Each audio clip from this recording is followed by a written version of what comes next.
Video and updates के लिए bell icon पर प्रेस करें और ऑल पर सेट करें। शुरू करते हैं अल्लाह के बाबरकत नाम से जो बड़ा मेहरबान और नहायत रहम वाला है। तमाम तारीफ़ें मेरे अल्लाह रब्बुल इज़्ज़त के लिए हैं। खौफनाक कहानियों के मुअज़्ज़िज़ नाज़रीन को मेरी तरफ से अस्सलाम वालेकुम। उम्मीद करती हूँ आप सब लोग खैरियत से होंगे, जहाँ होंगे खुश होंगे। आज आप लोगों के लिए बहुत डरावनी कहानी लाई हूँ जिससे आप लोग बहुत पसंद करेंगे। आज की पहली खौफनाक कहानी फैज़ान शेयर कर रहे हैं। फैज़ान कहते हैं, आज आपके साथ दादी अम्मा की बहन की बताई हुई एक खौफनाक कहानी शेयर करना चाहता हूँ। हम लोग झंग के रहने वाले हैं। ये जो कहानी है ये राम रयान गाँव की कहानी है। दादी अम्मा की बहन जब हमें ये कहानी सुनाती थी उस वक्त भी उनकी आंखों में एक खौफ की लहर होती थी। वो बताती हैं कि आज से 70-80 बरस पुरानी ये बात है। राम रयान गाँव में एक लड़की की शादी होकर आई किसी दूसरे गांव से। उसके ससुराल वाले जो थे उसको बिल्कुल भी पसंद नहीं करते थे। शादी के बाद भी उनका उस पर तशद्दुद करना, उसकी जो सास थी, नंदे थी, ससुर था, कोई भी उसको पसंद नहीं करता था। उसका शौहर जो था वो भी घर वालों की बातों में आकर उसको मारा पीटा करता था। उनकी कोई बरादरी की मुखालफत थी, उस मुखालफत को ख़त्म करने के लिए उन लोगों ने वो रिश्ता लिया था। लेकिन उस रिश्ते को मुखालफत ख़त्म करने का एक नाम देकर उस लड़की को अजियत और तकलीफ़ देना ही उनका अव्वलीन मकसद था। वो कहते हैं कि जब उसकी शादी होकर आई, शादी के तकरीबन 10-15 दिन के बाद ही उस लड़की पर जुल्म और तशद्दुद शुरू हो गया। उसकी चीखों पुकार, उसकी रोने की आवाज़ें सभी गांव वाले सुनते थे। उस लड़की को ताना देते थे कि वो इतनी खूबसूरत भी नहीं थी। वो रो रो कर ये बात गांव के सभी लोगों को बताती थी। इसी तरह से रोते पीटते उसकी शादी को 1 से 2 माह तकरीबन गुजर चुके थे। अल्लाह ने इस पर अपना करम कर दिया। उसके बाद उसकी सास ने और उसकी नंदों ने उसको मिलकर जला दिया। किचन में काम करते करते जब वो एक लकड़ी के चूल्हे पर काम कर रही थी तो उसके पूरे जिस्म को आग लगा दी गई और बहाना ये बना दिया गया कि इसके कपड़ों को आग लगी और ये जल गई। गांव के लोगों ने जब उसकी जली हुई लाश देखी तो उनके चीखों पुकार निकल गए। वो सब जानते थे, सबको डाउट हो गया था कि लोगों ने खुद ही उसको मारा है, लेकिन यही कहा गया कि नहीं, वो खुद जलकर मरी है। उसकी तदफीन हो गई। उसकी तदफीन की तीसरी रात थी जब गांव में एक अफवाह उड़ी कि उसकी कब्र के पास से रोने की आवाज़ें आती हैं। गोरकन कहता है कि रात तकरीबन 9 बजे का टाइम था जब मुझे कब्रिस्तान से रोने की आवाज़ें आने लगी। तो जब मैं जाकर वहाँ पर देखने लगा तो मुझे कहीं भी कोई रोता हुआ नज़र नहीं आया, कोई औरत नज़र नहीं आई। सिसकियों में आवाज़ें गूंज रही थीं। तो जब मैं उस कब्र के करीब गया तो उस कब्र के पास से आवाज़ें आ रही थीं। उसने ये बात पूरे गांव वालों को बताई। यहाँ तक कि रात के वक्त गांव वालों ने जाकर वो रोने की आवाज़ें सुनी भी। कुछ ने कहा कि वो ज़िंदा है कब्र में, कुछ ने कहा कि नहीं ये वहम है। कुछ लोग कहते थे कि आवाज़ें आती हैं, कुछ कहते थे आवाज़ें नहीं आती। लेकिन गोरकन कहता था कि रात भर यहाँ पर रोने की आवाज़ें आती हैं। जब उस लड़की को मरे हुए 21 दिन हुए, 21वीं रात थी, गांव में शोर बर्पा हो गया। उसके ससुराल वाले जो थे उन्होंने शोर मचाना शुरू कर दिया आधी रात को कि हम लोगों की बहू जो थी वो मर चुकी है, वो वापस आ गई है। आधी रात का टाइम हुआ है और वो दरवाज़ा खटखटा रही थी और अपने शोहर को आवाज़ें दे रही थी कि दरवाज़ा खोलो। जब उसने आवाज़ सुनी कि हम लोगों के घर के बाहर दरवाज़ा कोई खटखटा रहा है और रोने की बड़ी भयानक आवाज़ें भी गूंज रही हैं, तो उसने जब देखना चाहा तो वो क्या देखता है कि उसकी जली हुई लाश, वही भयानक चेहरा, वो दरवाजे के सामने बैठकर रो रही थी और ये कह रही थी कि मैं तुम्हें भी साथ लेकर जाऊंगी, मैं तुम्हें नहीं छोड़ूंगी। पूरे गांव में खौफ बर्पा हो गया। यहाँ तक कि गांव वालों ने भी उसकी रोने की आवाज़ें सुनी। दादी अम्मा कहती हैं उस दौर में वो बिल्कुल जवान होती थी और वो भी उसी गाँव में गई हुई थी। वो कहती हैं कि हमने खुद उसके रोने की आवाज़ें सुनी भी थी। फिर गांव में एक बड़े बुज़ुर्ग को लाया गया। उनसे ये कहा गया कि यहाँ पर ये मसला मसाइल बना है। वो बाकायदा उसकी कब्र पर गए। वहाँ पर कब्र पर जाकर उन्होंने पढ़ाई की।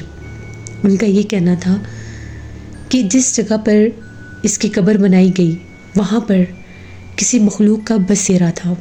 यानी वो जो जगह थी आसेफ ज़दा थी, उसकी कब्र एक बेरी के दरख्त के नीचे बनाई गई। उसी दरख्त के ऊपर एक पिछल पैरी डाइन का बसेरा था। वो पिछल पैरी चुड़ैल उसी का रूप लेकर अब आप लोगों को तंग कर रही है और आप लोगों के सामने आ रही है और रात भर वो इस कब्र पर रोती है। अगर उसके घर वालों ने उसकी आवाज़ सुनकर दरवाज़ा खोल दिया, वो इनको ज़िंदा नहीं छोड़ेगी। इसी तरह से गांव में जैसे ही रात होती थी, लोग अपने घरों के बाहर जैसे शहर होते हैं वहाँ पर आग जला लिया करते थे कि कहीं वो उनके घरों में हमला आवर ना हो जाए। एक रात की बात है, उसी लड़की का शौहर अपनी ज़मीनों पर पानी लगाने जा रहा था। तो वो बताता है कि जैसे ही मैं अपने खेतों की तरफ जा रहा था तो मुझे अपने पीछे चलने की आवाज़ आ रही थी, जैसे कोई घुंघरू पहने मेरे पीछे पीछे चल रहा है। तो पीछे पलट कर देखा तो बड़ी खूबसूरत लिबास में एक नई नवेली दुल्हन मेरे पीछे पीछे आ रही थी। मैं बड़ा परेशान हुआ कि गांव का माहौल है, इतनी रात को ये लड़की कौन है जो इतनी सजी सवरी है। वो जाकर एक दरख्त के नीचे खड़ी हो गई। जब मैं चलता था चलने लग जाती थी, जब मैं रुकता था तो वो दरख्तों के नीचे खड़ी होने लगी, कभी किसी दरख्त के नीचे, कभी किसी दरख्त के नीचे। इतने में वो पूछने पर मजबूर हो गया कि तुम कौन हो और इतनी रात को ये वीरान रास्ते पर क्या कर रही हो? ये रास्ता आबादी को नहीं बल्कि आगे खेत खलिहानों को जाता है। तो उसने ये कहा, मैं तो तुम्हारे पीछे आई हूँ, तुम्हारे साथ आई हूँ। उस आदमी ने कहा कि मेरे पीछे तुम क्यों आई हो? मैं तो तुम्हें नहीं जानता। उसने ये कहा कि तुम ही तो मेरे शौहर हो, तुम्हें ही मैं ढूंढती हुई तुम्हारे पीछे आई हूँ। वो डर गया कि कहीं ये वही मखलूक तो नहीं है जो रात को आधी रात को 12 बजे के बाद हमारे घर के बाहर बैठकर रोती है और रात भर उस कब्र पर बैठकर भी रोती है।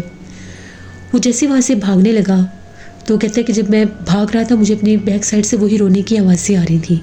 तो जब भागता भागता मैं अपने डेरे पर पहुँचा तो वो मुझसे पहले वहाँ पर चारपाई पर बैठी हुई थी। उसका चेहरा बहुत ज़्यादा भयानक था, दुल्हन का लिबास पहना हुआ था।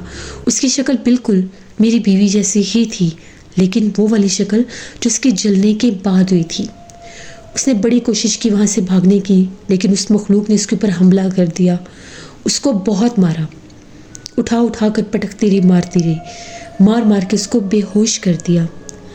सुबह जब वो वापस नहीं आया तो उसको घर वाले ढूंढते हुए जब खेतों में आए तो वहाँ पर बेहोश पड़ा था, कपड़े फटे हुए थे, जिस्मों पर तशद्दुद के निशान थे। तो उसको उठा कर ले गए। उसने बताया कि उसने रात को मेरे ऊपर हमला किया, जब उसे होश आया उसने मुझे बहुत मारा है, वो मुझे ज़िंदा नहीं छोड़ेगी। उन लोगों ने इसका बहुत इलाज करवाया, हकीमों को बुलाया, कुछ साहिब इल्म जो बुज़ुर्ग थे जो उस गांव में पहले आए थे उनको भी लेकर आए। उन्होंने भी पढ़ाई की, दम किया। उन्होंने ये कहा कि वो मखलूक इसके पीछे है, जो कुछ उस लड़की के साथ हुआ अब वो उसका बदला ले रही है आप लोगों से। फिर उन्होंने रो रो कर बताया कि हमने मुखालफत को ख़त्म करने के लिए शादी की थी, रिश्ता लिया था उस बरादरी का, लेकिन हम लोगों के दिल में वो अभी भी मुखालफत थी और हम उस लड़की से ही बदला लेते थे। उसको जला कर भी हमने ही मारा था। उसके बाद तीसरे दिन उसके शौहर की पुरसरार मौत हो गई। कमरे में जब उन लोगों ने देखा कि वो सोया हुआ है और सुबह जब वो जागा नहीं तो जाकर देखा तो वो मुर्दा हालत में था। उसकी गर्दन की हड्डी उसने तोड़ दी थी। इस तरह से उसने उसकी मौत का बदला लिया। इतना जुल्म सितम उस पर हुआ। लेकिन उसके बाद वो एक पिछल पैरी चुड़ैल थी, मखलूक थी, जिस दरख्त के नीचे वो कब्र बनी, उसको उसकी शक्ल और वजूद मिल गया और वो उसी का रूप धार कर गाँव में भटकने लगी। राम रिहान में वो रात भर सड़कों पर भागती थी, गलियों में भागती थी, गाँव की कच्ची गलियाँ थी, वहाँ पर वो भागती थी और भागने की आवाज़ ऐसी होती थी जिस तरह से जानवर के, घोड़े के पैरों के निशान होते हैं। कभी कभी तो ऐसा लगता था जैसे पूरा पूरा काफिला गुजर रहा है। ऐसे लगता था जैसे बड़ी सैकड़ों की तादाद में घोड़े हैं जो भाग रहे हैं। चीखों पुकार की आवाज़ें फिजा में गूंजती थी। सर्दियों की रातों में ये काम बहुत ज़्यादा होता था। दादी अम्मा की जो बहन थी वो भी उसी गांव में अपने रिश्तेदारों के पास रहने के लिए गई थी और वो कहती हैं कि मैंने भी उन रातों में वो आवाज़ें सुनी। तब मैं बिल्कुल नौजवान होती थी। तो फिर जिस घर में वो रहती थी वहाँ के वो जो बड़े बुजुर्ग थे उन्होंने ये कहा कि बाहर हमें और ज़्यादा आग जला लेनी चाहिए क्योंकि अब वो भाग रही है, उसे शिकार की तलाश है। जिस तरह से उसने उस आदमी को मारा, उसका दिल निकाल कर चबा गई, इसी तरह से अब उसको आदत लग गई थी कि वो और इंसानों को मार कर उनका भी दिल निकाल कर खाएगी। इसके बरक्स गोरकन कहता था कि रात भर एक औरत कभी दुल्हन के रूप में, कभी उसका पूरा चेहरा जला हुआ होता है, उसके पास एक रोशनी होती है और वो उस कवर पर बैठकर रात भर रोती है, बैन करती है। मैं तो डर के मारे उसके करीब नहीं जाता क्योंकि मुझे पता है कि वो कोई और मखलूक है। पॉइंट उसका वही था बैठने का, बैठती वो उसी कब्र के पास थी जहाँ पर उस लड़की को, उसकी जली हुई लाश को दफनाया गया था। उसके बाद दादी माँ की बहन कहती है कि इस गांव में और भी बुज़ुर्गों को लाया गया कि किसी तरह से वो उसको रोक सके, लेकिन वो यही कहते थे कि हम इसको नहीं रोक सकते।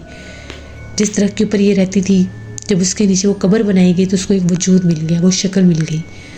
फिर एक और किसी और शहर से एक बहुत बड़े आमिर बुज़ुर्ग आए थे। उन्होंने फिर वहाँ पर 7 रातों का चिला किया।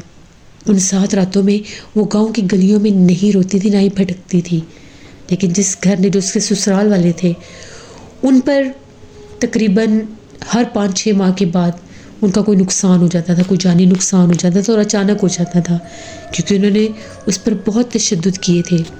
उनकी 2 बेटियों की शादी भी बाद में हुई तो उनके भी घर बर्बाद हो गए, उनको भी तलाक़ी हो गई, वो भी वापस घरों में आ गई।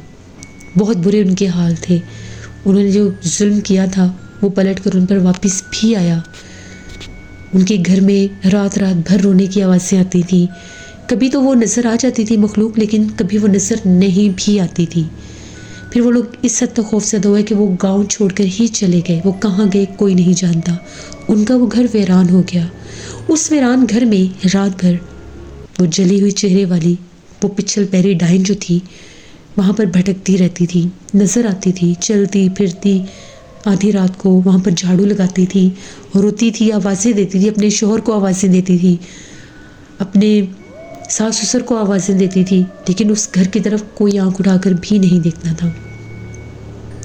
दादी अम्मा जब भी हमें ये कहानी सुनाती थी हमें बहुत डर लगता था।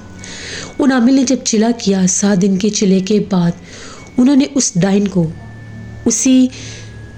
वो जो घर था उसी में उन्होंने कैद कर दिया और ये कहा कि इस घर का दरवाज़ा कोई भी ना खोले, ये कभी भी इस घर से बाहर नहीं निकल सकेगी।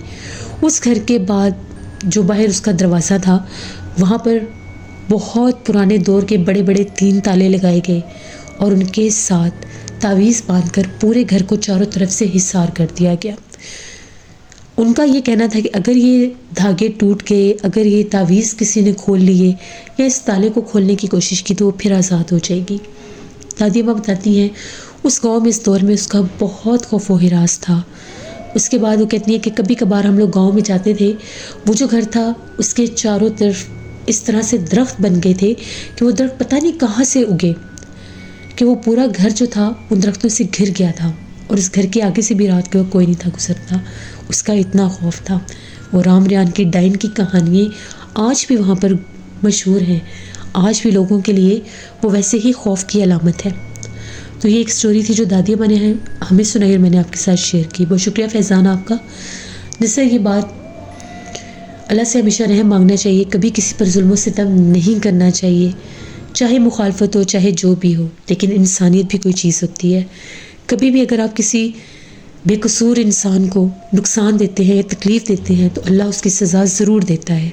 इसलिए कभी भी किसी पर जुल्म सितम नहीं करना चाहिए। हमेशा रहम रखना चाहिए दिल में, और रहम के मामलात करने वालों के साथ अल्लाह भी हमेशा रहम से ही पेश आता है। अपना फीडबैक मुझे ज़रूर दें। आप लोगों को आज की खौफनाक कहानी कैसी लगी? आप लोग भी अपनी खौफनाक कहानियाँ शेयर कर सकते हैं डिस्क्रिप्शन बॉक्स में दिए गए ईमेल आईडी nushirmir57@gmail.com पर। इसके अलावा आप लोग मुझे कमेंट बॉक्स में भी स्टोरी शेयर कर सकते हैं। और स्टोरीज उर्दू पर मैं कल स्टोरी ऑन एयर करूँगी, उसको भी विजिट करिएगा और सब्सक्राइब करिएगा। Thank you for listening my stories. Stay blessed. Allah निगहबान।